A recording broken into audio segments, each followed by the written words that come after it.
ఆషాఢ గుప్త నవరాత్రుల ముగింపు సందర్భంగా సాలూరు పట్టణంలోని శ్రీ సంతోషిమాత ఆలయంలో వారాహి దీక్షాదారులు ముత్తైదువులు భక్తి శ్రద్ధలతో శ్రీ వారాహిమాతకు ప్రత్యేక పూజలు నిర్వహించారు.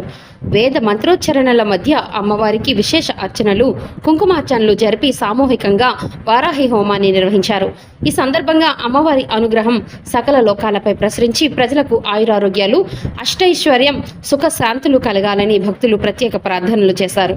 హోమం అనంతరం ఆలయ అర్చకులు భక్తులకు తీర్థప్రసాదాలు అందజేసి వారాహి అమ్మవారి మహిమ, గుప్త నవరాత్రుల విశిష్టతను వివరించారు.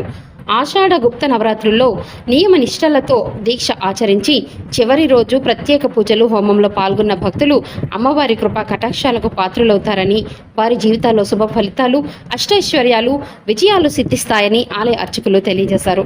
ఈ కార్యక్రమంలో వారాహి దీక్షాదారులు, మహిళా భక్తులు, స్థానిక భక్తజనులు అధిక సంఖ్యలో పాల్గొని అమ్మవారిని దర్శించుకుని తీర్థప్రసాదాలు స్వీకరించారు. భక్తి శ్రద్ధలతో సాగిన ఈ ఆధ్యాత్మిక కార్యక్రమం ఆలయ ప్రాంగణంలో ఓం వారాహి దేవి నమః